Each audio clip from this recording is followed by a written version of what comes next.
मिलता तो बोल के क्या मांगे। मेरी दुनिया तुम ही हो, दुनिया से क्या मांगे। जब बिन बोले मिलता तो बोल के क्या मांगे।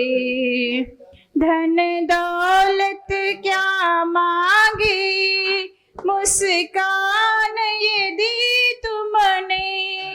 हमें गुरु भक्ति की पहचान जो दी तुमने। किस्मत को बनाते हो, किस्मत से क्या मांगे। जब बिन बोले मिलता तो बोल के क्या मांगे।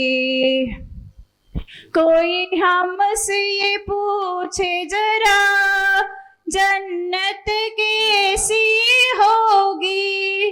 दावे से कहता हूँ तेरे दर जैसी होगी।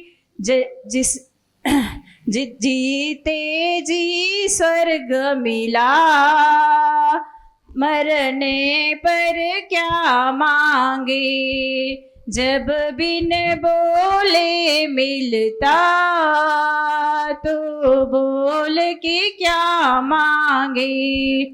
मेरी दुनिया तुम ही हो, दुनिया से क्या मांगे। जब बिन बोले मिलता तो बोल के क्या मांगे। नमोस्तु गुरुदेव, नमोस्तु। सभी जन हाथ जोड़ेंगे, सिर झुकाएंगे और बोलेंगे हे गुरुदेव नमोस्तु नमोस्तु नमोस्तु। अपने अमृत वाणी से धर्म सभा को संबोधित कीजिए। नमोस्तु गुरुदेव। पूर्वाचार्यानुक्रमेण सकल कर्मक्षार्थम भाव पूजा वंदना स्तव समेतम श्रीमत् श्रुत भक्ति कायोत्सर्गम करोमि हम। ओकारं बिंदुष्मदं मोक्षदं चैवोंकाराय नमो नमः। अविरल शब्द घनोग प्रक्षालित सकल भूतल कलंकाः मिनुर्पाश तीर्थ्या सरस्वती हरितनो दुरितम्। अज्ञानतिमिरान्धानां ज्ञानाञ्जनशलाकया चक्षुरुन्मीलितं येन तस्मै श्रीगुरवे नमः। परम गुरुभ्यो नमः, परम प्राचार्य गुरुभ्यो नमः। सकल कलश बिंध्वंसकं श्रेयसां परवर्धकं धर्म संबंधकं भवजीव मनः प्रतिबोधकारकम्। इदं शास्त्रं श्री परमात्म प्रकाश नाम ध्येयम्।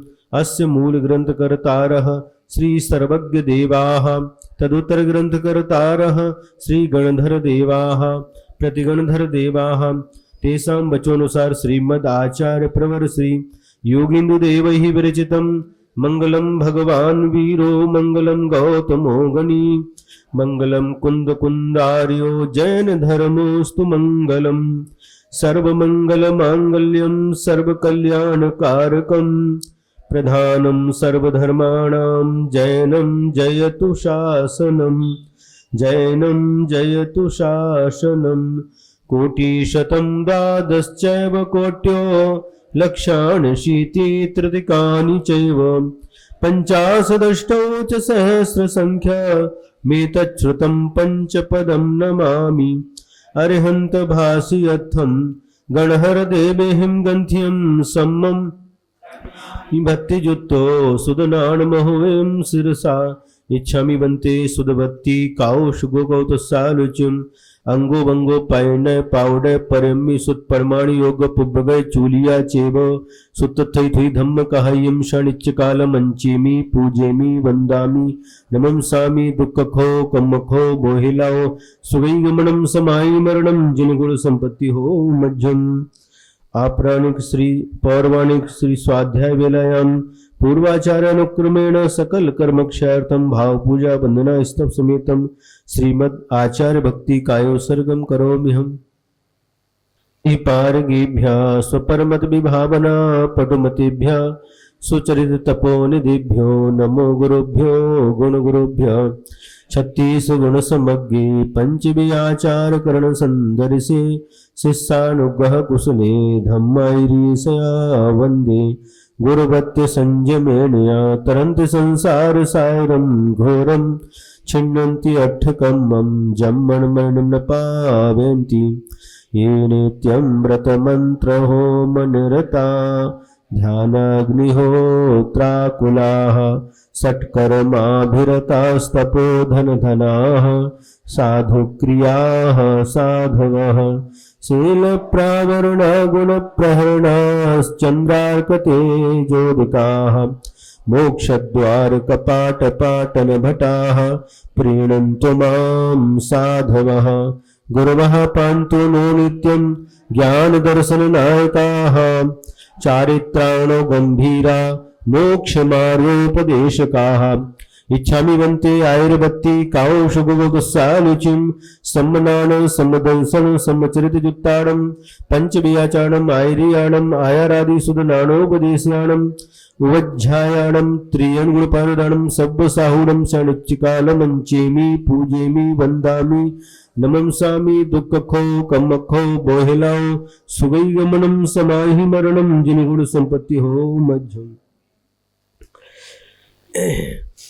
जे जाया ध्यानागिए कम्म कलंक डहेवि नित्य निरंजन नाणमल ते परमप्पणवेवि।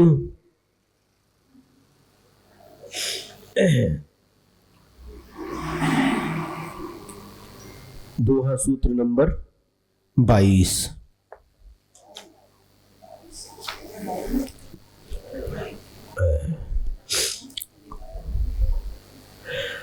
अथ धारणा ध्येय यंत्र मंत्र मंडल मुद्रादिकम व्यवहार ध्यान विषयम मंत्रवाद शास्त्र कथितम यत् तत् निर्दोष परमात्मा आराधना ध्याने निषेधयन्ति। क्या कह रहे हैं? जो धारणा है, ध्येय, यंत्र मंत्र मंडल मुद्रा आदि जो व्यवहार ध्यान के विषय होते हैं, मंत्रवाद शास्त्र में कथित जो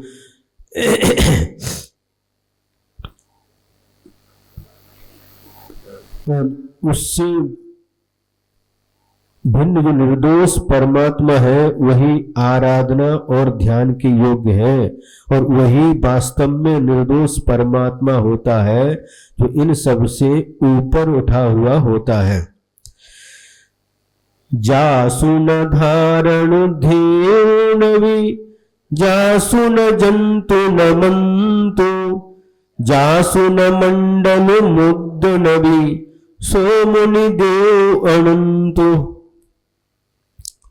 जासु माने जिसके न धारणा नहीं है, ध्येय न और उनका कोई ध्येय भी नहीं है, और जासु जिसके जंतु माने कोई यंत्र भी नहीं है, न मंत्र भी नहीं है, और जासु जिसके न मंडल भी नहीं है, मुद्रा न उनकी कोई मुद्रा भी नहीं है, उसको तुम परमात्मा जानो।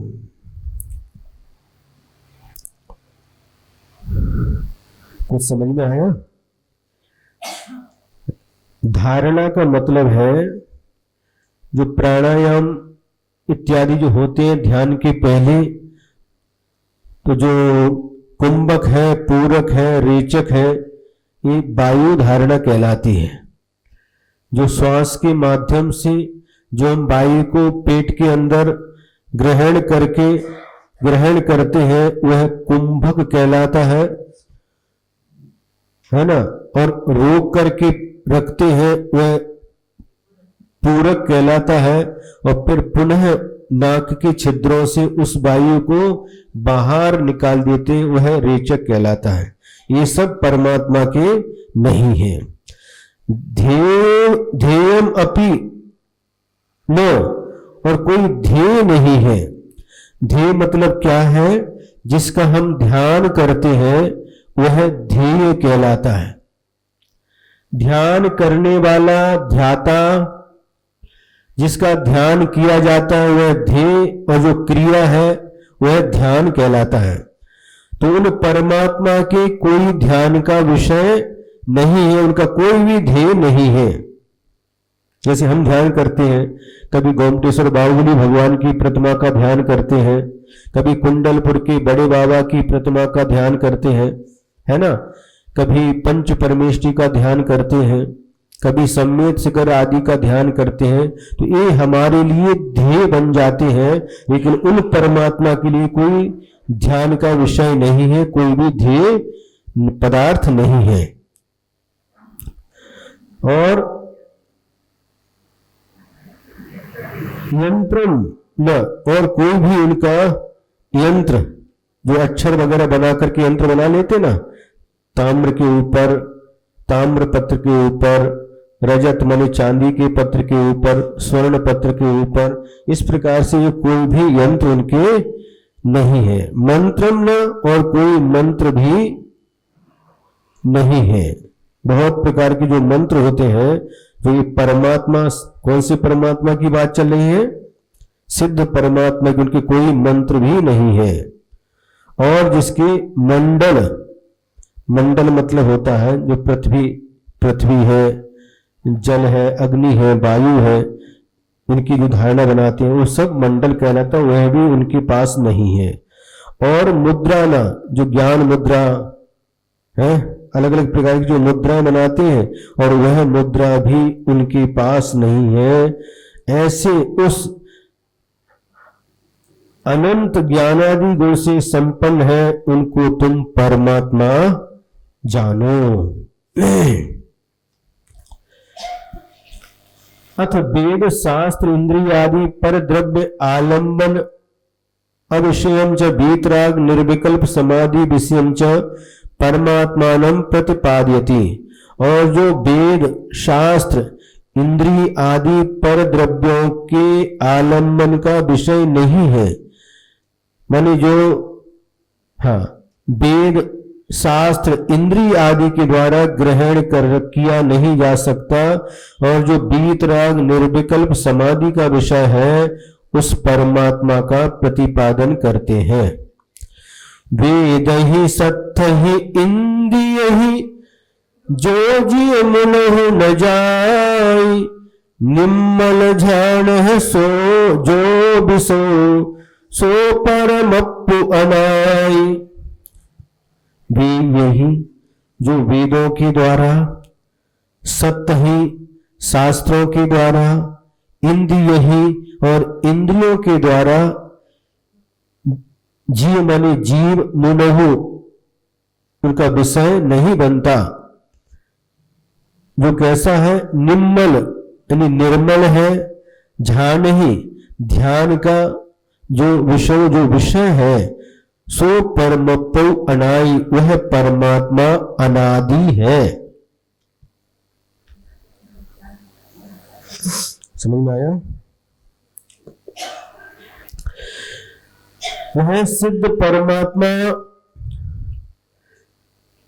किन्हीं वेदों के द्वारा नहीं जाने जा सकते, शास्त्रों के द्वारा भी नहीं जाने जा सकते, और इंद्रियों में से किसी इंद्रिय का भी विषय नहीं बन सकते।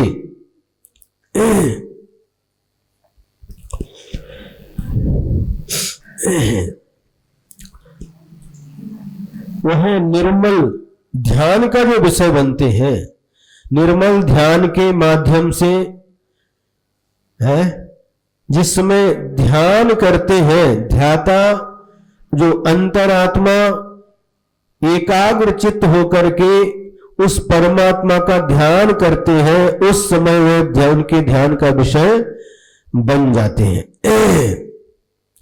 और कैसा वह परमात्मा? अनादि, आदि और अंत से रहित है। न उसका कोई आदि है, न कोई मध्य है, और न कोई अंत है। आप लोगों से हमारा कितनी बार कहना है, बीच में आप बोलिए मत। आप आते हैं शांति से, मौन से आइए और मौन से सुनिए, और प्रवचन पूर्ण होने के बाद में, स्वाध्याय पूर्ण होने के बाद आपको जितना बोलना है उतना बोलिए। दोबारा कहने की आवश्यकता न पड़े। यदि आप लोग समझदार हैं तो दोबारा हमें नहीं कहना पड़ेगा। तो वह परमात्मा अनादि, उसका कोई आदि नहीं है। आदि नहीं मतलब, यदि हम विचार करें, यदि हम एक परमात्मा की दृष्टि से विचार करते हैं तो वह आदि है लेकिन अंत रहित है, और नाना सिद्ध परमात्माओं की अपेक्षा से विचार करें तो वह अनादि है और अनंत है। न उनका कोई आदि है और न कोई अंत है। हम और आप लोग भी आदि है। द्रव्यार्थिक लय की अपेक्षा से आपकी आत्मा भी अनादि काल से है, हमारी आत्मा भी अनादि काल से है। संसार में जितनी भी आत्मा है वह सभी अनादि से है, और कभी भी इनका अंत होने वाला नहीं है। लेकिन जो सिद्ध परमात्मा बने हैं वह आदि सहित है, अनादि से नहीं। सिद्ध परमात्मा आदि सहित है लेकिन अंत से रहित है। एक बार वह परमात्मा बन गए तो वह अनंत काल तक वह परमात्मा ही रहने वाले हैं। पुनः वह वापस अंतरात्मा आदि नहीं बनते।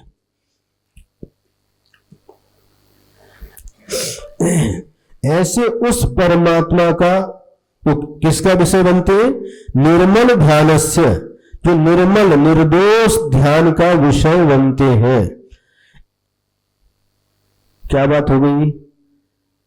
उस परमात्मा को जो शरीर रहित है, कर्म रहित है, हम किसी शास्त्र के द्वारा नहीं जान सकते, किसी वेद के द्वारा नहीं जान सकते, किसी इंद्रियों के द्वारा नहीं जान सकते। वह तो मात्र निर्मल ध्यान के माध्यम से ही हम उस परमात्मा को जान सकते हैं, और वह परमात्मा अनादि से है।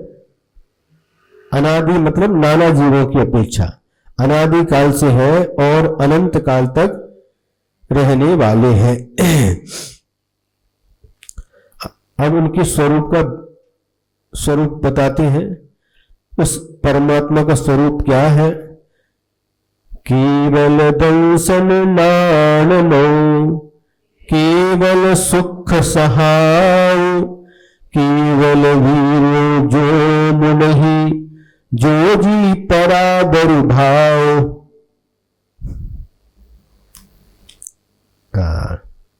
यहां पर कह रहे हैं केवल दंसन, जो केवल दर्शनमय है, और केवल नानमय, केवल ज्ञानमय है। मय यानी मैं, तो मैं दोनों के साथ जोड़ लेना है ना, दर्शन के साथ भी और ज्ञान के साथ भी। जो केवल दर्शनमय है और केवल ज्ञानमय है, और केवल सुख सहाव, और जिसका केवल सुख स्वभाव है, और केवल वीर्य, और केवल वीर से जो संपन्न है, तम उसको सो मुनहि, जो जी पराबर भाव। और जो पराबर का अर्थ क्या लिया?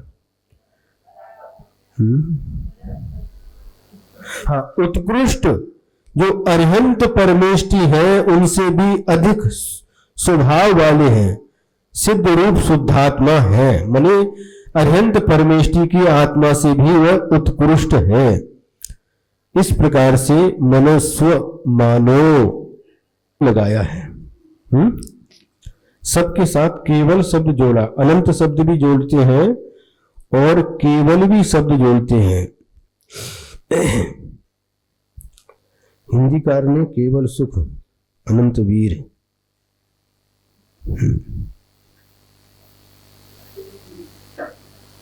माने केवल का मतलब अकेला होता है। केवल ज्ञान वह अकेले ही रहता है। जब भी ये केवल ज्ञान होगा तो इस ज्ञान के साथ और कोई दूसरे ज्ञान नहीं रहते। और केवल सुख कहा है तो वहां पर केवल मात्र शुद्ध सुख रहता है। सुख किसे कहते हैं? हाँ महाराज, फैन खोल करके उसके नीचे बैठना, इसका नाम सुख है। सुख शब्द कैसे बना? सु और ख ये दो अक्षर हैं, और दुख में भी दू और ख ये दो अक्षर हैं। ख का मतलब होता है इंद्रिय, ख मतलब क्या? इंद्रिय, और ख माने आकाश भी होता है। ख माने आकाश भी होता है और ख माने इंद्रिय भी होता है। खेचर शब्द बनता है खेचर। खेचर कैसे बनता है? जो आकाश में गमन करते वो खेचर कहलाते हैं। ख पुष्पवत यानी आकाश के फूल के समान, ऐसे उदाहरण शास्त्रों में मिलता है। तो ख माने आकाश भी होता है और ख माने इंद्रिय भी होती है। और सु, ख के आगे सु जोड़ दिया। सु मतलब अच्छा लगने वाला, जो इंद्रियों को अच्छा लगता है उसे सुख कहते हैं। और ख के आगे दू लगा दिया, यानी जो बुरा लगता है, अच्छा नहीं लगता, जो इंद्रियों को अच्छा नहीं लगता उसे दुख कहते हैं। ये परिभाषा कभी सुनी पहले? नहीं सुनी है? नहीं सुनी कभी। इसलिए बीच बीच में हम ऐसे शब्द भी आपके सामने रखते जाते हैं ताकि आपको उन शब्दों का भी और अर्थ का भी बोध हो सके। शब्द कैसे बना है और उसका क्या अर्थ है, एक एक अक्षर का अर्थ, एक एक शब्द का अर्थ जब हमें पता चल जाता है तो फिर पढ़ने में, स्वाध्याय करने में बहुत आनंद आता है। चाहे आप पूजन करो, ध्यान करो, कुछ भी करो, पाठ करते हैं, शुरुआत कर दी, यही विधि ठाड़ो होए के प्रथम पढ़े जो पाठ, और लास्ट में शांति पाठ, पूजन होकर के विसर्जन पाठ भी हो जाता, लेकिन अर्थ की तरफ हमारी दृष्टि नहीं जाती। अर्थ की तरफ दृष्टि जाना चाहिए। इनको बता देना, चप्पल निकाल करके आना, बता देना उसको, अंश को, जब यहां स्वाध्याय चलता है जूते चप्पल बाहर छोड़ करके आना, चप्पल पहन के नहीं निकलना, समझा देना। क्योंकि धर्म सभा हो गई, स्वाध्याय चालू है। हाँ, सबको, अंश को मतलब जितने भी बच्चे हैं घर में सबको समझा देना। तो यहां पर कह रहे केवल सुख,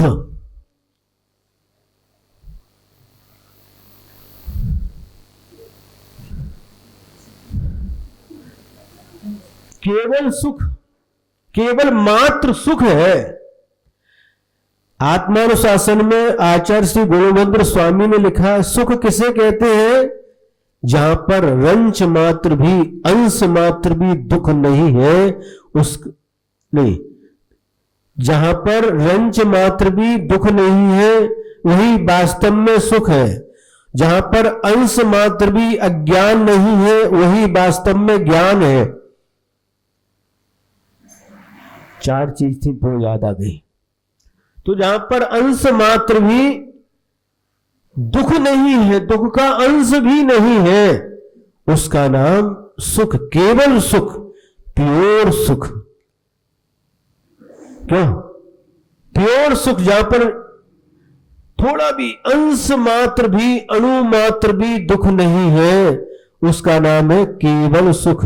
हमारे परमात्मा के पास कैसा सुख है? केवल सुख है। और हमारे पास कैसा सुख है? इंद्रिय सुख है, इंद्रिय से उत्पन्न होने वाला सुख है। कैसा होता है हमारा सुख? इंद्रिय से उत्पन्न होता है, इंद्रिय के माध्यम से मिलता है और पर वस्तुओं के अधीन है और नाश को प्राप्त होने वाला है। इंद्रिय सुख कैसा है? इंद्रिय के माध्यम से प्राप्त होता है। मान लीजिए आप दृश्य देख रहे हैं, टॉकीज में जाकर के पिक्चर देख रहे हैं तो ये सुख किससे मिल रहा है आपको? उससे जो आप सुख की कल्पना कर रहे हैं वह सुख किससे मिल रहा है? नेत्र इंद्री के माध्यम से। और कैसे? जो सामने जो पर्दा लगा हुआ है उसके पीछे जो मशीन के माध्यम से जो दृश्य देख रहे हैं, और जैसे ही लाइट चली गई, पर्दा तो जैसा का तैसा है, लेकिन उसके ऊपर जो फिल्म है वो दिखना बंद हो जाता है, पराधीन हो गया। और मान लीजिए यदि आपकी आंखें खराब हो गई, दिखाई देना बंद कर लिया, तो सामने पर्दा भी है, उसके ऊपर फिल्म भी है, फिर भी आपको दिखाई नहीं देती।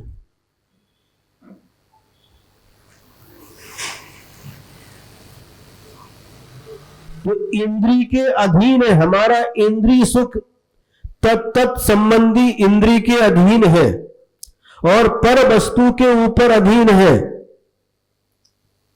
और वह वस्तु उसका वियोग होते ही वह सुख दुख में बदलने वाला है। अभी आपके ऊपर फैन चल रहा है, गर्मी का समय है, अप्रैल कितनी तारीख है आज? 14 अप्रैल, आधा अप्रैल हो चुका है, गर्मी का समय है। आपको क्या है, उससे क्या लग रहा है? सुख लग रहा है कि नहीं? कहां से आ रहा है? आपने क्या माना? वो पंखा से सुख मिल रहा है। कौन सी इंद्री सुख का अनुभव कर रही है? स्पर्शन इंद्री। और जैसे ही लाइट चली जाए, वह आपका सुख उसी के साथ में चला जाता है। और क्या आप जो हाथ में होता है उसी को फू फू करने लगते हो? देखो देखो वो हिला रही, देखो देखो वो पापड़ी वाल को जैसे चालू हो जाता है। तो पर वस्तु के अधीन है हमारा सुख, पर वस्तु के अधीन है। जितने भी पांचों इंद्रिय से जो हमें सुख मिलता है वह पर वस्तु के अधीन है। और जैसे उस पर वस्तु का वियोग हो गया, वह सुख दुख में बदल जाता, चला नहीं जाता, दुख में बदल जाता है।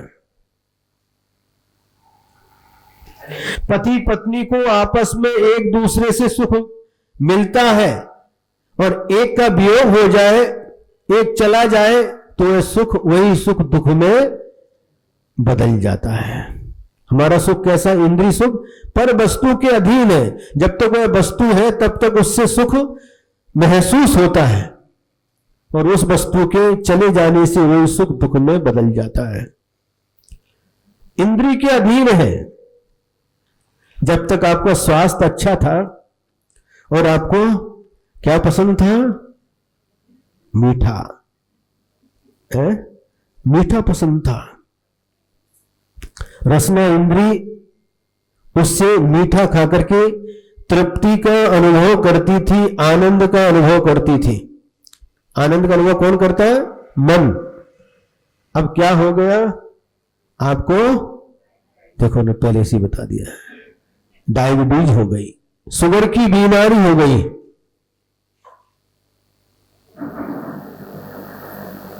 अब क्या? वही मीठा मीठा पदार्थ आप देख सकते हैं, छू सकते हैं, लेकिन खा नहीं सकते है। वो दादी बोल रही है, कौन पहाड़े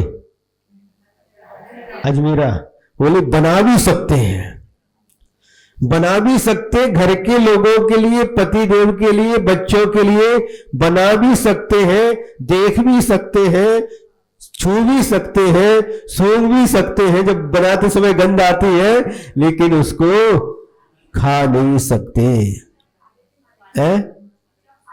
तो चुपचाप खा लेते तो फिर डॉक्टर के पास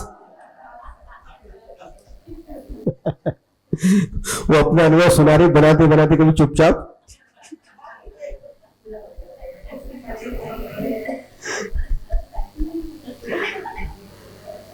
तो वह सुख, हमारे कहने का मतलब क्या है? वह रसना इंद्रिय संबंधी सुख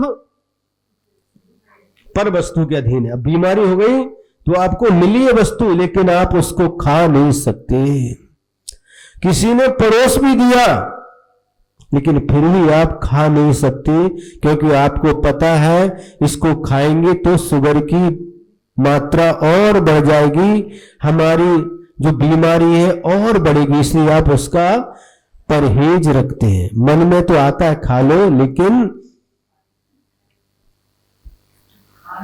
खा नहीं सकते।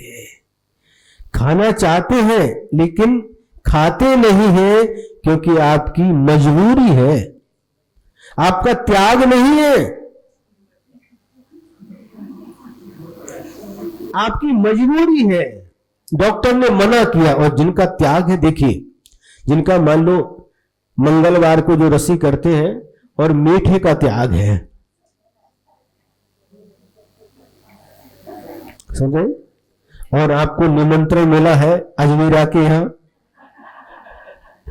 दोनों पति पत्नी गए हैं और पत्नी का मंगलवार होने से मीठा का त्याग है और पति का शुगर होने के कारण से मीठा खाते नहीं। अब अजमेरा के यहां गए तो बस जो मिठाई बनाई थी, काजू कतली,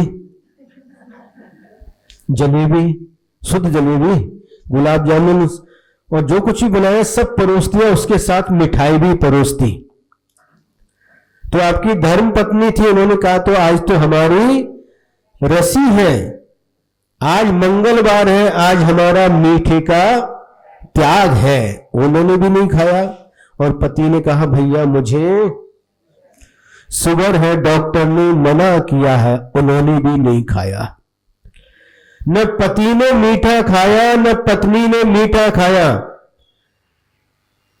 लेकिन दोनों में कितना अंतर है। पत्नी का त्याग है तो उनको त्याग का फल मिलेगा, पुण्य का आश्रम होगा, लेकिन पति ने मजबूरी में नहीं खाया है। आसक्ति होने के बाद भी डॉक्टर ने मना किया है, यदि हम खाएंगे तो हमारा रोग बढ़ जाएगा, इसलिए डॉक्टर के कहने से उन्होंने छोड़ा। और धर्म पत्नी ने उपदेश सुनकर के, महाराज जी का प्रवचन सुनकर के छोड़ा। महाराज जी के कहने से एक ने छोड़ा और एक ने डॉक्टर के कहने से छोड़ा। छोड़ा दोनों ने है, दोनों के सामने आया है, लेकिन फिर भी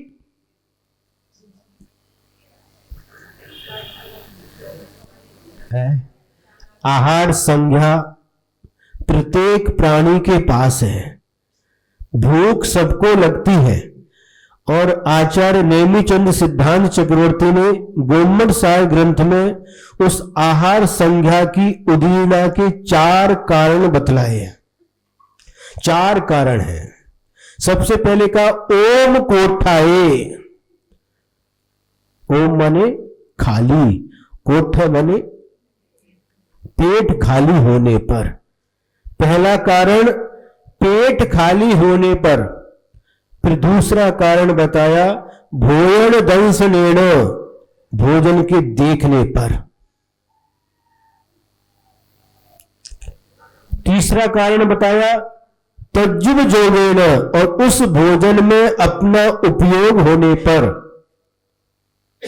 और चौथा कारण बताया अंदर से असाता वेदनी कर्म का उदय होने पर। इन 4 के मिलने पर आहार संज्ञा की उदीरना हो जाती है।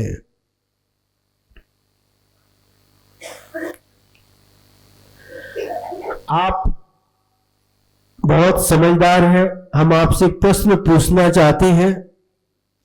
जिस समय आप आहार दान करते हैं उस समय ये चारों के चारों कारण वहां पर विद्यमान है।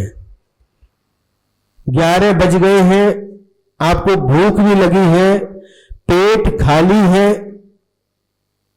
और भोजन को जो पदार्थ आपने बनाए हैं, आहार दान दे रहे हैं, उनको देख भी रहे हैं। उस भोजन में उपयोग भी है और अंदर से असाता वेदनी कर्म का उदय भी है, लेकिन उस समय आपके खाने के भाव नहीं आते। आते हैं? नहीं आते। उस समय कैसे भाव आते हैं? देने के भाव आते हैं।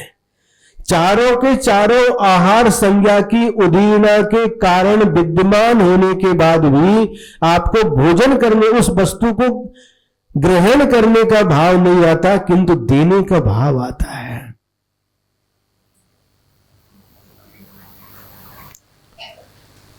सुने कि नहीं?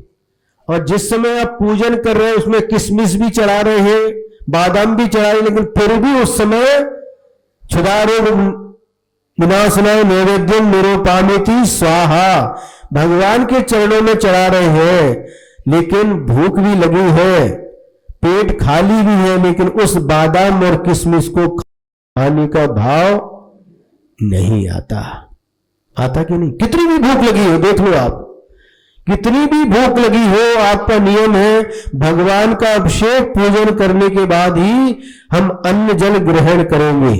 और आप कहीं यात्रा करके लौटे हैं, दोपहर के 2 बज गए, 3 बज गए, 2 बजे गए, फिर भी आप स्नान करते हैं और आकर के मंदिर में जाकर के चंद्रू भगवान के दर्शन करते हैं और पूजन करने बैठ जाते हैं। भूख तो बहुत लगी है, प्यास भी लग रही है, ऊपर जल चला रहे हैं, लेकिन पानी पीने का भाव नहीं आता। नैवेद्य चढ़ा रहे हैं, लेकिन नैवेद्य को खाने का भाव नहीं आता। अखरोट भी चढ़ा रहे हैं, किशमिश भी चढ़ा रहे हैं, बादाम भी चढ़ा रहे हैं, लेकिन इन वस्तुओं को खाने का भाव नहीं आता। आता क्या? कभी भी नहीं आता। हाँ, छोटा बच्चा तो बात अलग है। छोटे बच्चे को देखा हमने, हमारे पास मम्मी ने दिया, निकाल करके डिब्बी खोली, ये चढ़ाओ महाराज जी को। उसने देखा जो किशमिश थी उसको मुंह में रख लिया, बादाम था उसको ले लिया, काजू था उसको भी ले लिया, और बाकी लौंग और चावल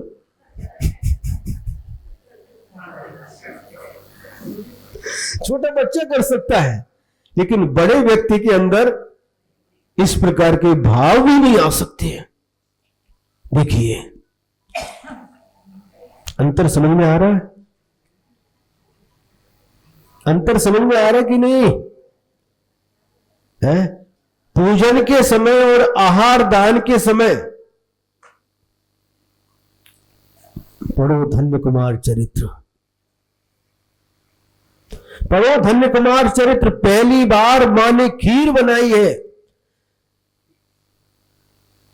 और जिंदगी में इतनी गरीबी थी, पहली बार मां ने खीर बनाई है, और मां पानी भरने के लिए जाती है कुएं की तरफ, और उस छोटे से बालक अकृत पुण्य को कह करके जाती है कि बेटा, यदि कोई साधु यहां से निकले तो तू उनको रोक लेना, उनको पहले आहार दान में खीर दे करके बाद में तुझे खीर खिलाऊंगी।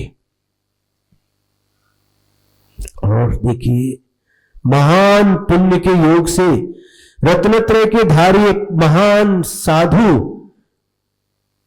उनके घर की तरफ से गुजर रहे हैं।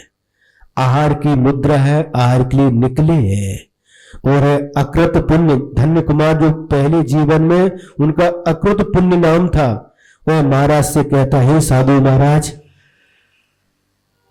आज मेरी मां ने पहली बार बहुत अच्छी खीर बनाई है, और वह बोल करके गई है कि पहले आपको खीर खिलाएगी, बाद में मुझे खाने को मिलेगी। आप रुकिए और खीर खा करके जाइए। तो महाराज कहां रुकने वाले हैं?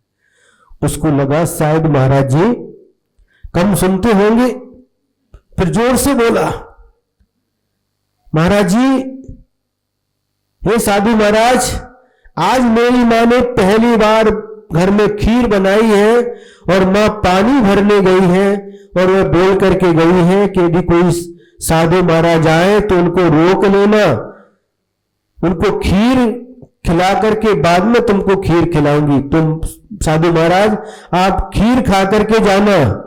महाराज कहां रुकने वाले, आगे बढ़ने लगे। बालक तो बालक है, और आगे बढ़ा, घुटने जमीन पर टेक दिए, और दोनों हाथों से दोनों पैर पकड़ लिए, और कहता कि देखता हूं अब बिना खीर खाए कैसे जाते हो।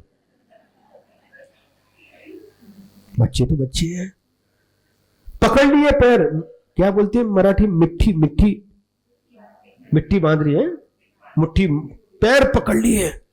अब महाराज क्या कर सकते हैं? अब बच्चा ने पैर पकड़ ली तो चल तो सकते नहीं, रुकना पड़ा। जब पैर पकड़ लेगा चलते चलते कोई तो क्या होगा, रुक गए।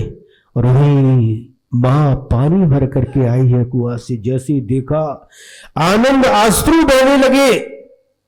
आज मेरे महान पुण्य का उदय है, महान पुण्य का उदय है, सौभाग्य का उदय है कि आज हमारे द्वार पर कोई साधु पधारे हैं भिक्षा के लिए। भिक्षा चाहिए के लिए, भिक्षा में भीख भी होता है, भीख नहीं, आहार के लिए पधारे हैं, हमारे द्वार पर खड़े हैं। और देखते हैं कि छोटा सा वह बालक अकृत पुण्य उन मुनि महाराज के दोनों चरणों को पकड़ करके बैठा है, कस के पकड़ा है। आनंदित हो जाती है मां, रोमांचित हो जाती है और वहीं जाकर के द्वार पर पहुंचे, स्वामी नमोस्तु नमोस्तु नमोस्तु, अत्र अत्र तिष्ठ तिष्ठ आहार जल शुद्ध है। अत्र माने क्या होता पता, अर्थ पता है? अत्र म्हणजे का है, आइए नहीं होता, अत्र मतलब यहां, इकडे। अत्र मतलब पड़गान करते, अत्र अर्थ भी पता रहना चाहिए। अत्र अत्र माने यहां, यहां। तिष्ठ तिष्ठ मतलब है ठहरिए, रुकिए, थांबा, थांबा स्वामी थांबा, रुकिए। तो अब तिष्ठ तिष्ठ क्या बोल, पहले से रोक के रखा कृत पुण्य ने, रुके ही थे। पड़गान किया, 3 प्रदक्षिणा लगाई और अत्यंत भक्ति भाव से नम्रीभूत होकर के उन साधु महाराज को अपने गृह में प्रवेश कराया, उच्चासन दिया, पाद प्रक्षालन किया, अष्टद्रव्य से पूजन की, नमोस्तु किया और मन शुद्धि, वचन शुद्धि, काय शुद्धि, आहार जल शुद्ध है स्वामिन, मेरे हाथ से आहार ग्रहण कीजिए और मुझे पवित्र कीजिए। मेरे हाथ से आहार ग्रहण करके मुझे पवित्र कीजिए, मेरे हाथों को पवित्र कीजिए। क्या हाथ आपके अपवित्र है? फिर शुद्धि कैसे बोली आपने? मन शुद्धि, वचन शुद्धि, काय शुद्धि। मतलब भक्ति में भर करके वह बोल रही है कि मुझे पवित्र कीजिए। जो आत्मा को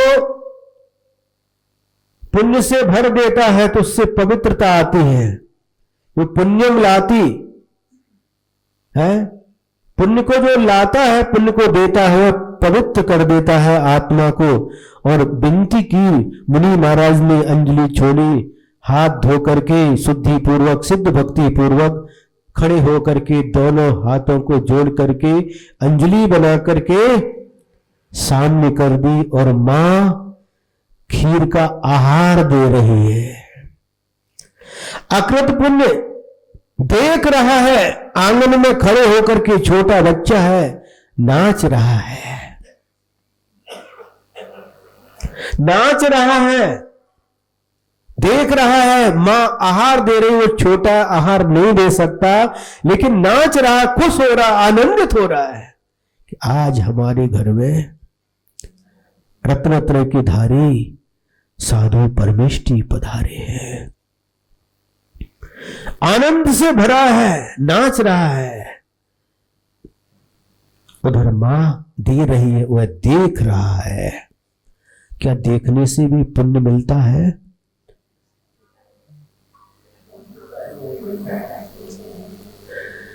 अरे देने वाले को भी पुण्य, देखने वाले को भी पुण्य, दिलवाने वाले को भी पुण्य और अनुमोदना करने वाले को भी पुण्य। कितना पुण्य चाहिए? आचार्य समंत भद्र स्वामी ने रत्न करंडक श्रावकाचार्य में नव पुण्य ही कहा है। 9 प्रकार की नवदा भक्ति को 9 पुण्य कहा है। ये सामान्य चीज नहीं है। ये आहार दान कोई सामान्य चीज नहीं है। पढ़िए, भक्ते सुंदर रूपम, क्या क्या लिखा है, उससे क्या प्राप्ति होती है। वो प्राप्ति करने के लिए हमें आहार दान नहीं देना, किंतु ये हमारा कर्तव्य है। और आहार दान देते समय वो एक है, कौन है हम नहीं जानते, प्रतिदिन आते महाराज हमारी गाय का दूध है,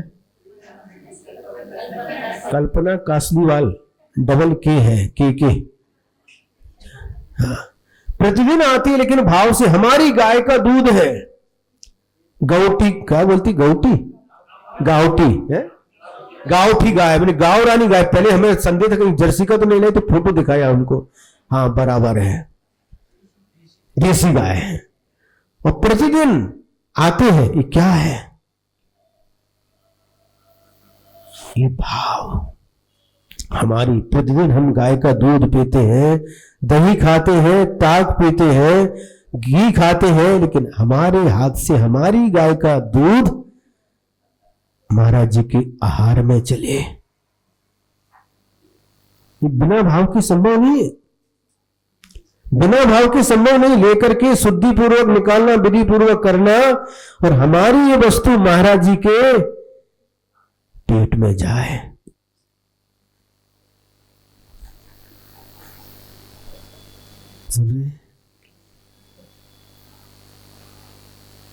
ये सामान्य बात नहीं है। हमारी वस्तु, दान का मतलब क्या है, स्वस्याति सर्वो दानम, अपनी वस्तु को देना दान कहलाता है। वो दादी जी जब वहां थे पार्श्वनाथ मंदिर के पास, दादी जी डेली आती थी, 90 साल की दादी, प्रतिदिन आती थी, लेकिन कभी भी खाली हाथ नहीं आती थी, जो भी है लेकर के आती थी। एक बार ऐसी चीज लेकर के आए, महाराज जी आप ही खाओ, महाराज जी हमारा त्याग है। तो जो अपना त्याग है, ऐसी वस्तु अपने हाथ से महाराज जी को भी नहीं देना। अच्छा पाला कि नहीं। और उस समय हमें ध्यान रखना चाहिए कि जो पात्र हमारे यहाँ आए उनकी अनुकूलता बने। ये देना महत्वपूर्ण नहीं है, हमारे हाथ से देना महत्वपूर्ण नहीं है। देने से पुण्य नहीं मिलता, सुन रहे कि नहीं। तुम्हारा देना बंद कर देते कल से। देने से पुण्य नहीं मिलता, किंतु देने के साथ जो भावों की पवित्रता रहती है, उससे पुण्य मिलता है। दान देने के जो भाव रहते हैं, उससे पुण्य मिलता है।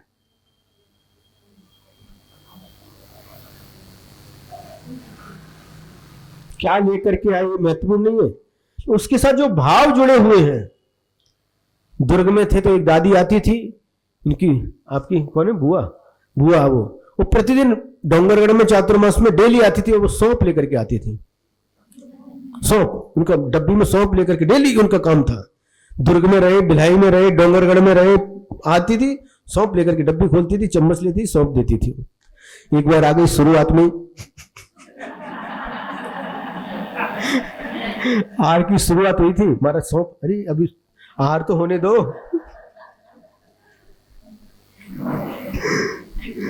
लेकिन कभी भी खाली हाथ नहीं आती थी। अपनी वस्तु जाना, इसका नाम दान है। और दूसरे की वस्तु उठाई और दे दी, उससे कोई क्या मिलने वाला है। कुछ ना कुछ तो अपनी वस्तु, अपना द्रव्य लगना चाहिए, और नहीं है। और जो आहार देते हैं उस समय इतना भी ख्याल रखना चाहिए, जहां से उजाला आता है वहां पर खड़े नहीं रहना चाहिए, क्योंकि फिर शोधन में तकलीफ होती है। और जहां से लोग देखते हैं उस तरफ भी खड़े नहीं रहना चाहिए। अरे आप देकर के पुण्य कमा रहे हैं, उनको देख करके पुण्य कमाने दो। यदि आपको याद हो, आपने पढ़ा हो, तो शायद आदि पुराण महापुराण में एक कथानक मिलता है कि जंगल में 2 मुनि महाराज का आहार चल रहा है। राजा और रानी जंगल में मुनिराज को आहार दे रहे हैं। उस समय 4 त्रिंच प्राणी, एक बंदर है, एक नेवला है, एक सिंह है, और एक शायद सूकर है ना। ये आहार देख रहे हैं दूर से, और देख करके भी अनुमोदना कर रहे हैं, मन में भाव कर रहे हैं, यदि मैं मनुष्य होता तो मैं भी अपने हाथों से इन साधु महाराज को आहार देता।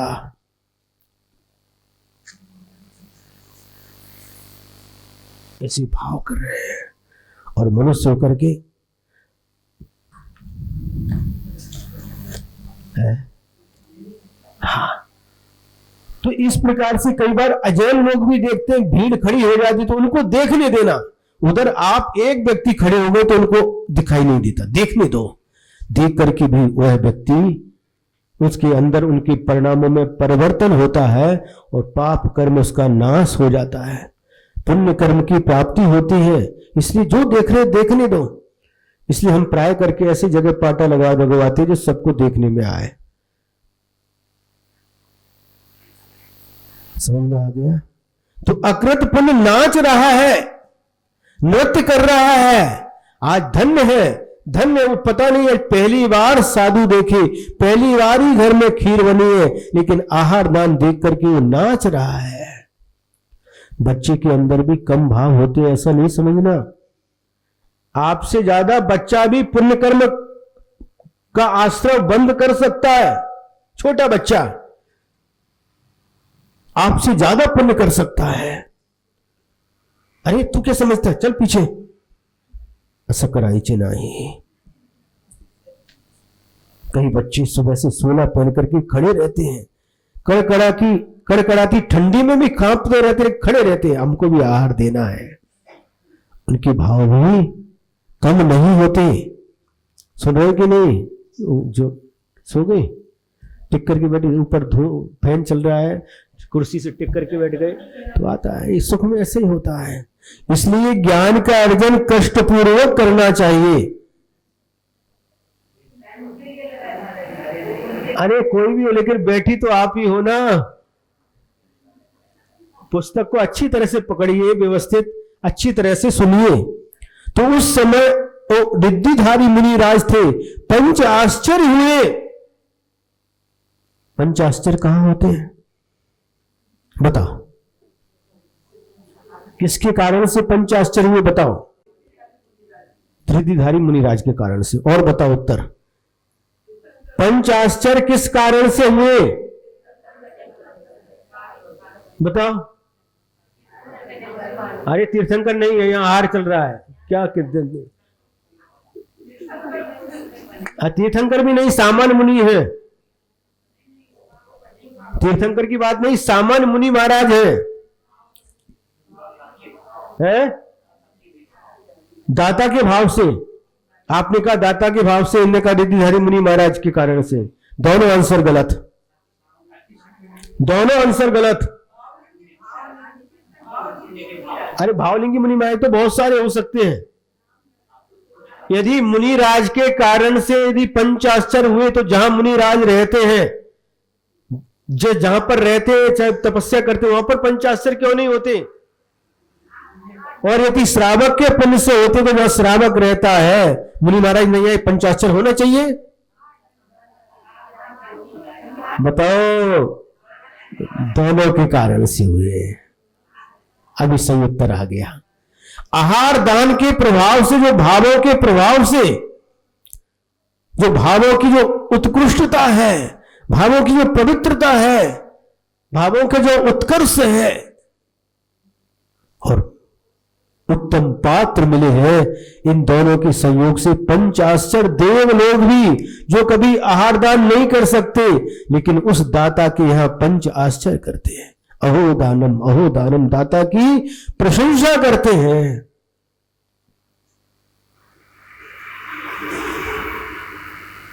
समझ में आ रहा है? हमारा थोड़ा प्रसंग थोड़ा अलग है, इसलिए एक बात इस प्रसंग पर कहना चाहेंगे।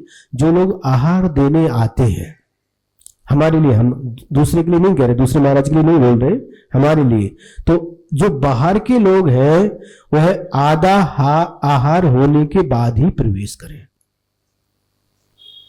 50% जब आहार हो जाए उसके बाद ही प्रवेश करें। होता क्या, जो दाता है, जिसका द्रव्य है, जिसने वह सब तैयार किया है, वो तो पीछे रह जाते। बाहर के लोग आके बस महाराज एक गिलास, महाराज 2 गिलास, 1 गिलास, जाना है, जाना तो जाओ। ऐसा नहीं। पहले जिसके घर में आहार हुआ, जो वास्तव में दाता है, उसको संतुष्टि होना चाहिए। हाँ, कभी बाहर गांव से आ गए तो बात अलग है, जैसे प्रतीक आ गए रिसोर्ट से, तो बात अलग है। लेकिन गांव में आधा आहार, मना नहीं करे, आधा आहार होने के बाद ही जाना चाहिए। ठीक है, क्या विषय चल रहा है? हाँ, बच्चा नाच रहा है और नाच करके भी पुण्य कमा रहा है। नाचने से भी पुण्य मिलता है। हाँ, हमारे हम भी नाचते शादी में। शादी में नाचोगे तो पाप कमाओगे, पाप मिलेगा, वो पाप का बंध। और जब भगवान की भक्ति में नाचोगे तो पुण्य का बंध। काय पाइजे? पुण्य पाइजे कि पाप पाइजे? पुण्य पाइजे। देखिए, क्रिया वही है। अब भगवान की भक्ति में नाच रहे, चमर लेकर के नृत्य कर रहे हैं।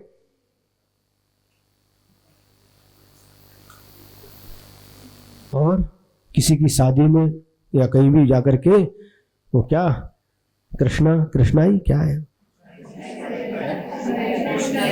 कृष्ण मंगल का, वहां पर भी नाच रहे हैं। नाचने की क्रिया एक जैसी है, लेकिन वहां पर नाच रहे हैं शादी में तो पाप का अर्जन हो रहा है, और भगवान की भक्ति में नाच रहे तो पुण्य का अर्जन हो। देखिए क्या महिमा है। ये सब भावों का खेल है। अपना धर्म भाव प्रधान है, इसलिए भावों पर दृष्टि जाना चाहिए। भाव कैसे है? भाव चांगले पाइजे।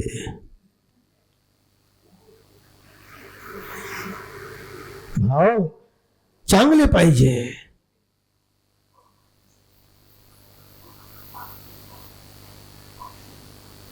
थोड़ा आगे बढ़ते हैं, कहां तक हो गया? कौन सा चल रहा है बोलो?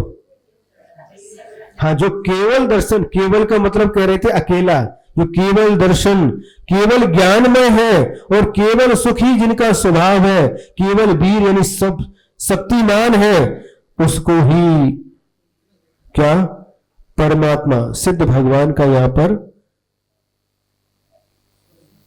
स्वरूप बताया है। उनको ही तुम उत्कृष्ट परमात्मा मानो, ऐसा कहा है।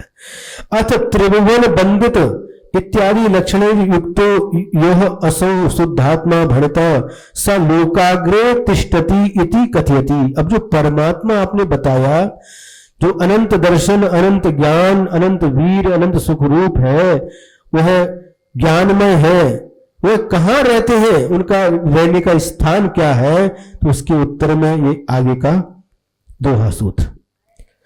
ये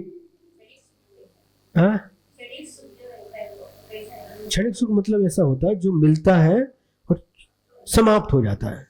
जैसे मान लीजिए, अब ये फैन से जो सुख मिल रहा है आपको, है ना, जैसे ही लाइट चली गई तो आपका यह सुख क्षणिक है, खत्म हो गया, जो मिटने वाला है, बहुत थोड़ा सा मिलता है, क्षण भंगुर जिसको बोलते हैं। अब जो कुछ खा रहे हैं, उसका स्वाद आ रहा है, उससे सुख मिल रहा है, कब तक है? जब तक मुंह में है। जब तक सामने थाली में रखा तब तक भी स्वाद नहीं है। मुंह में रख लिया और जैसे ही अंदर गया उसके बाद भी स्वाद नहीं है। कोई भी फेवरेट वस्तु आपकी है, बनाने में आपने 2-4 घंटे लगा दिए, मुंह में कितनी देर तक रहता है? क्यों बालचंद जी, कासलीवाल, कितनी देर तक रहता है? बनाने में आपने 4-5 घंटे लगाए, दूध निकाला गाय का, उसका मावा बनाया और उसको फिर घी में बना के गोल गोल बना करके गुलाब जामुन बनाए, फिर पाक बनाया और पाक में डाल करके पकाए। कितना टाइम लग गया? बना लिया और उसके बाद में उठा करके मुंह में रख लिया। मुंह में कितनी देर तक रहते हैं बताओ? प्रश्न पूछने वाले, बहुत अच्छा बनाया, उसको 1 घंटे तक मुंह में रखो, कितनी देर तक रहता है? बोलो थोड़ी, बस उसी को कहते क्षण भंगुर। क्षण भंगुर, क्षण भर में दिखता है, क्षण भर के लिए रहता है और फिर पेट में चला गया। सामने रखा तब भी स्वाद नहीं आता और पेट के अंदर गया उसके बाद भी स्वाद नहीं आते, क्षण भंगुर है। जैसे उदाहरण देते हैं शास्त्रों में पानी का बुलबुला, पानी में जो बुलबुले उठते हैं ना, और देखते ही देखते समाप्त हो, क्षण भंग हो रहे हैं, नाशवान है, इसके अर्थ समझना। आगे समझ में, ये यही जो तो लक्षण ही जो पर निकल दे, सो तही लील सही परम पई, जो तही लो यह जीव। क्या कह रहे हैं? यही जुत्तो यानी एतहिर युक्त लक्षण ही यह पर निष्कलो देवा। जो ऊपर लक्षण बतलाए गए हैं, इनसे संपन्न व उत्कृष्ट परमोत्कृष्ट निष्कल माने अशरीरी सिद्ध भगवान होते हैं। स तत्र निवसति, वह वहां पर रहते हैं। परम पदे, कहां रहते? परम पद में। परम पद माने परम पद में रहते हैं, ये कहा है, लेकिन जो वास्तव में परम पद में रहते हैं और जो लोक के अग्रभाग पर विराजमान है, उनका स्थान कहाँ है? लोक के अग्रभाग पर उनका निवास स्थान है। और यह त्रैलोक्यस्य ध्येय, और 3 लोक के ध्येय है। 3 लोक माने 3 लोक में रहने वाले प्राणियों के लिए ध्येयभूत है, यानी उनका ध्यान करते हैं। समझ आ रहा है? फिर एक बार बताते, इसमें 3 बात बताई थी हमने। ध्यान, ध्याता और ध्येय, ये 3 वस्तु हैं। उस परमात्मा का ध्यान करने वाला जो व्यक्ति है, जो आत्मा है, वह ध्याता कहलाता है। और जिनका ध्यान कर रहा है वह सिद्ध भगवान, अथवा जिनका ध्यान कर रहा है वह हमारे ध्यान का विषय होने से ध्येय कहलाते हैं। और जो किया जाता है वह ध्यान कहलाता है। समझ में आ गया? हाँ, तो जो 3 लोक में रहने वाले प्राणियों के ध्यान के विषय हैं, निष्कल कहा है। कल मतलब शरीर। शरीर कितने प्रकार के होते हैं? औदारिक, वैकृत, आहारक, तेजस, कार्बनानि शरीरानि, ये 5 प्रकार के शरीर होते हैं। औदारिक शरीर, वैकृत शरीर, आहारक शरीर, तेजस शरीर और कार्बन शरीर, ये 5 प्रकार के शरीर होते हैं। अनादि काल से आत्मा कम से कम 2 शरीर के साथ रहता है, कम से कम। वह कब? विग्रह गति में 2 शरीर उसके साथ नियम से रहते हैं। यदि यहां से मरण हुआ तो औदारिक शरीर यही छूट जाता है, लेकिन तेजस और कार्बन शरीर आत्मा के साथ जाते हैं। वहां पर किसी देव का मरण हो गया, वैकृत शरीर वही छूट जाता है, लेकिन तेजस और कार्बन शरीर उसके साथ ही लगे रहते हैं। एक समय के लिए भी इस आत्मा से वो तेजस और कार्बन शरीर अलग नहीं हुए, पृथक नहीं हुए, एक समय के लिए भी नहीं। अनादि संबंधे च, उन तेजस और कार्बन शरीर का इस आत्मा के साथ अनादि काल से संबंध बना हुआ है, जुड़ा हुआ है।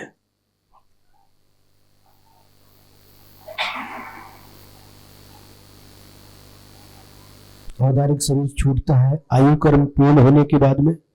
वैकृत शरीर भी आयु कर्म समाप्त होने के बाद छूट जाता है। जो मनुष्य और तिरंचों का शरीर होता है वह औदारिक शरीर कहलाता है। देवों का और नारकियों का शरीर वैकृत शरीर कहलाता है। औदारिक शरीर भी आयु पूर्ण होने के बाद छूट जाता है और वैकृत शरीर भी आयु पूर्ण होने के बाद छूट जाता है। और आहारक शरीर ये किसको होता है? मुनि महाराज को। आहारक दिक का जो बंद करते हैं, आहारक शरीर और आहारक अंगोपांग, इन आहारक दिक का बंद करते हैं। ऐसे मुनि महाराज को आहारक शरीर प्राप्त होता है ये क्या काम करता है महाराज, दिखाई देता है क्या? लेकिन ऐसा उल्लेख आता है शास्त्रों में कि जब उन मुनि महाराज के मन में कोई शंका उत्पन्न हो जाए और उसका उत्तर देने वाले कोई केवली श्रुत केवली न हो, उस समय वह आहारक शरीर शायद मस्तक से एक हाथ प्रमाण निकलता है और जहां पर केवली भगवान तीर्थंकर भगवान होते हैं वहां पर जाकर के उस शंका का समाधान करके अंतर्मुहूर्त में वापस लौट करके आ जाता है।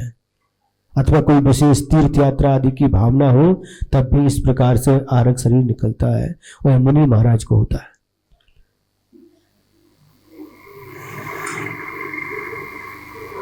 तो तीन शरीर तो छूट जाते हैं, लेकिन तेजस और कार्य शरीर आज तक एक समय के लिए संसारी आत्मा से पृथक नहीं हुआ। और भगवान जो बनते हैं वह सब जब उनका परम औदारिक शरीर भी छूट जाता है और तेजस और कार्य शरीर का संबंध भी विच्छेद को प्राप्त हो जाता है, उस समय वह सिद्ध भगवान बन जाते हैं, निष्कल पांचों ही प्रकार के शरीर से जो रहित होते हैं। नहीं, चरम शरीरी अरिहंत भगवान, चरम शरीरी अलग है, सिद्ध भगवान को चरम शरीरी नहीं बोलते। किसने कहा? चरम शरीरी मतलब अंतिम शरीर, सर्वार्थ सिद्धि के देव, लौकांतिक देव, ये चरम शरीरी है। चरम शरीर मतलब एक मनुष्य जन्म मिलेगा, उसी में कर्मों का नाश करके मोक्ष जाएंगे, चरम शरीरी। और सुनो, वह चरम शरीरी है और सिद्ध भगवान अशरीरी है। हाँ, समझ में आ रहा कि नहीं? हो तो बोलते जाओ। क्या अर्थ निकला? कौन सा 25वां हुआ ना? हाँ, 25वां हो गया। तो इन प्रकार के जो लक्षण से अनंत चतुष्टय से युक्त है, शरीर रहित है और लोक के अग्रभाग पर विराजमान है, और तीन लोक में रहने वाले प्राणियों के जो ध्येय है वह सिद्ध भगवान लोक के अग्रभाग पर विराजमान रहते हैं। अत ऊर्ध्वम प्रक्षेप पंचक मंत्र भाव चतुर्विंशति सूत्र पर्यंत यादृशो व्यक्ति रूप परमात्मा मुक्तौ तिष्ठति तादृशा शुद्ध निश्चयेन शक्ति रूपेण तिष्ठति इति कथयन्ति। अब इसके बाद प्रक्षेप 5 दोहा सूत्र के साथ में 24 दोहा सूत्र पर्यंत जिस प्रकार व्यक्ति रूप परमात्मा मुक्ति में यानी मोक्ष में रहता है, उसी प्रकार से शुद्ध निश्चय के आलम्बन लेकर के शक्ति रूप से वह रहता है, इस प्रकार का कथन करते हैं। जे हो निम्मलिनाणमो सिद्धि निवसै दे, ते हो निवसै बंभु परु देह मम करिभे। यादृशो निर्मलो ज्ञानमयः सिद्धो निवसति देवः, तादृशो निवसति ब्रह्मा परः देहे मा कुरु भेदम। जिस प्रकार से जिस प्रकार का वह निर्मल ज्ञानमय परमात्मा वह देव सिद्धो माने सिद्धि में यानी मोक्ष में निवास करता है, रहता है, उसी प्रकार का वह ब्रह्मा यानी आत्मा देहे निवसति संसारी जीवों के शरीर में रहता है। मा कुरु भेदम, इसमें भेद मत कर। तुम्हारी आत्मा में और परमात्मा में कोई अंतर नहीं है, इसमें भेद मत करो। तो महाराज फिर परमात्मा की जैसे पूजा करते हैं तो हमारी क्यों नहीं करते हैं?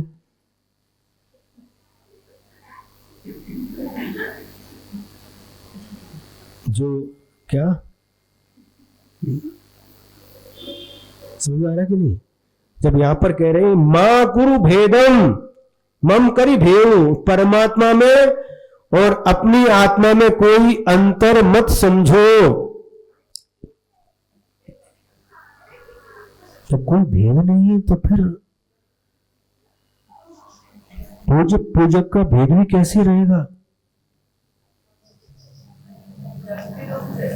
हाँ, ध्यान और ध्यान। कहां छिप गए आप? आवाज तो आ रही लेकिन दिखाई नहीं दे रहे। अच्छा, धूप के कारण से चली गए। अच्छा है,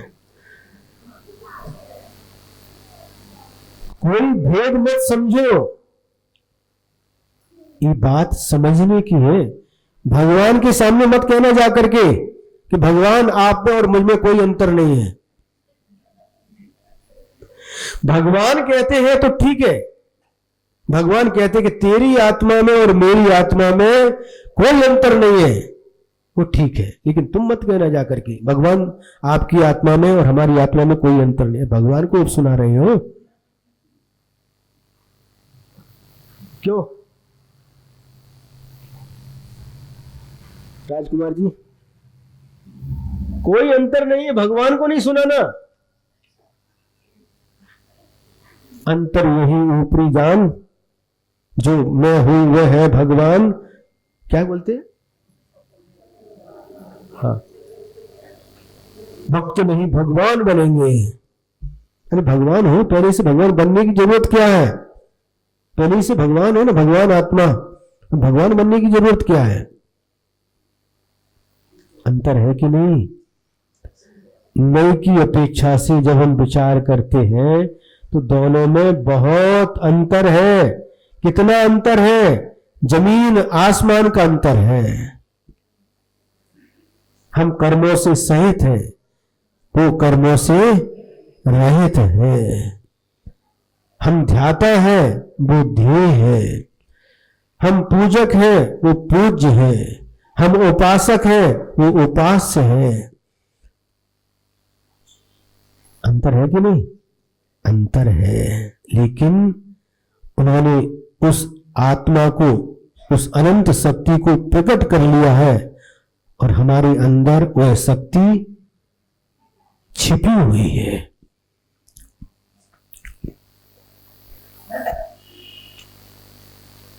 समझ आ रहा कि नहीं? जिस प्रकार से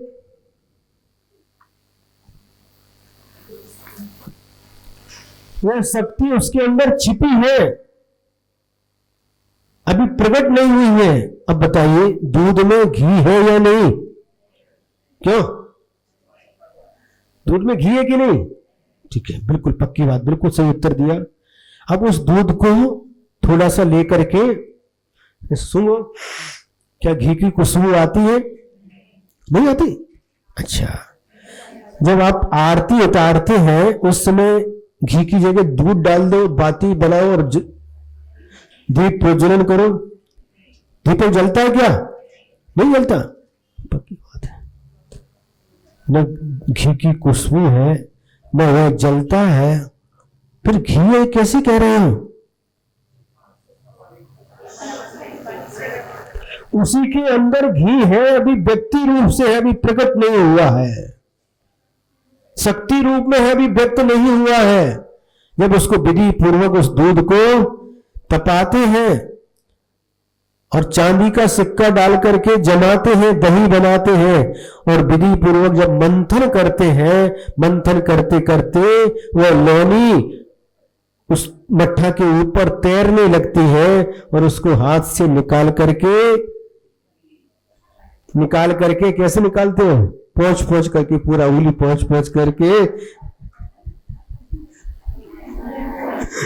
निकालते हैं और कटोरी जो जिस बर्तन निकालो उससे ऐसे हाथ निकाल करके फिर बाद में अग्नि परीक्षा तपाते हैं। उसके बाद घी बन जाता है, उसमें घी की गंध है, चिकनाहट है, उसकी फिर बाती बना करके दीपक जला करके आरती उतारते हैं।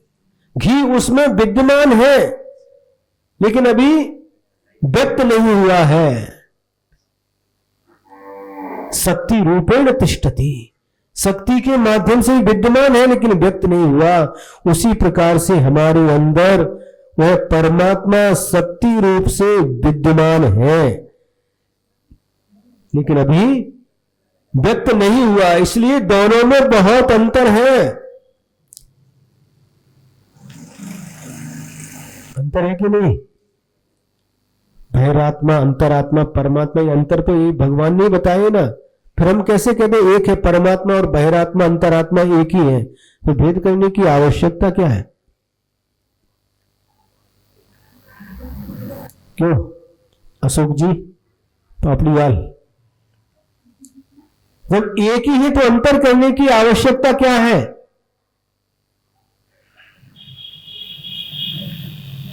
नए की दृष्टि। जब नए की दृष्टि लगाते हैं तो विषय स्पष्ट हो जाता है।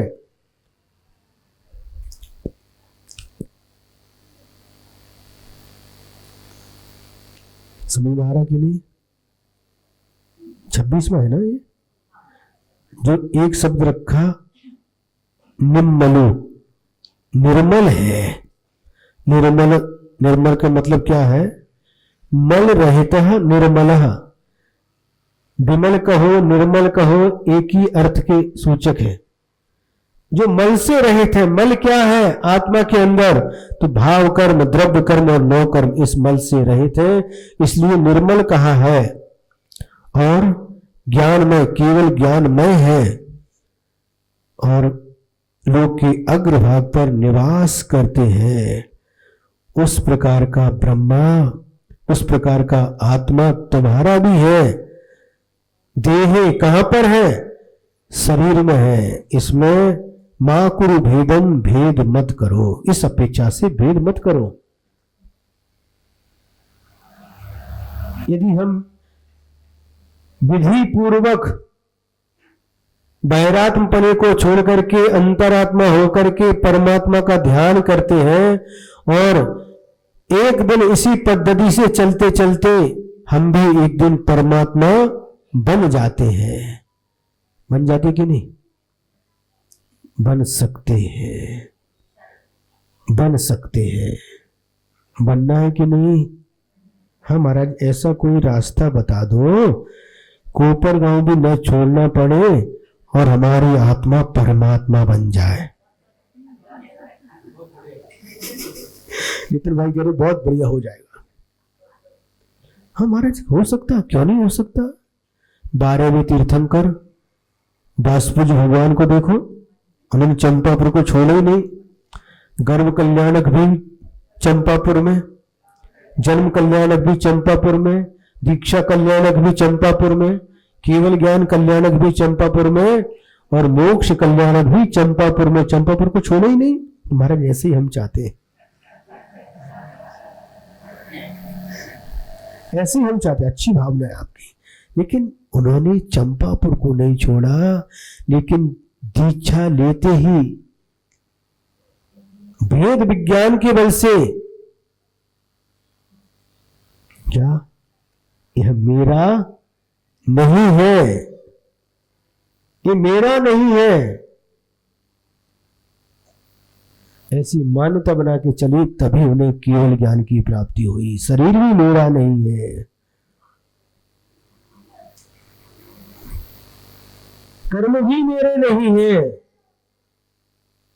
कर्म से रहित, शरीर से रहित, सबसे रहित जो है, जो शरीर में विद्यमान है, वही आत्मा मेरा है और वही मैं हूं।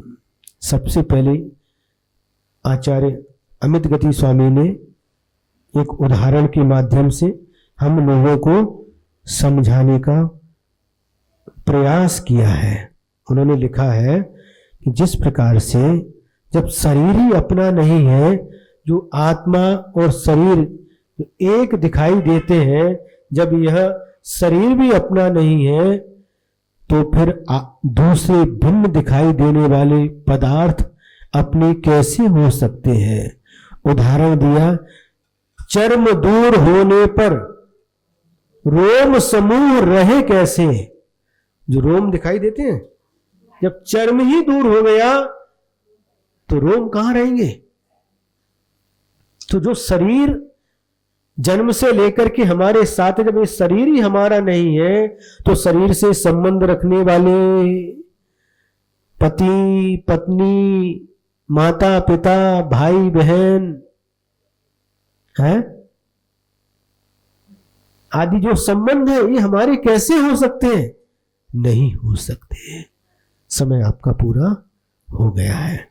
यदर्थ मात्रा पदवाक्यहीनं मया प्रमादाद् यदि किंचनोक्तं तन्मे क्षमित्वा विदधातु देवी सरस्वती केवलबोधिलब्धिं। बोधि समाधि परिणाम शुद्धि स्वात्मोपलब्धि शिव सौख्य सिद्धि। चिंतामणिं चिंतित वस्तुदाने त्ववन्द्यमानस्य ममास्तु देवी। त्ववन्द्यमानस्य ममास्तु देवी।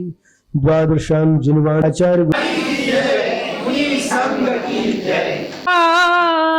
गुण आपसे पाया है, सिखलाया आपने ही, जीने का तरीका है।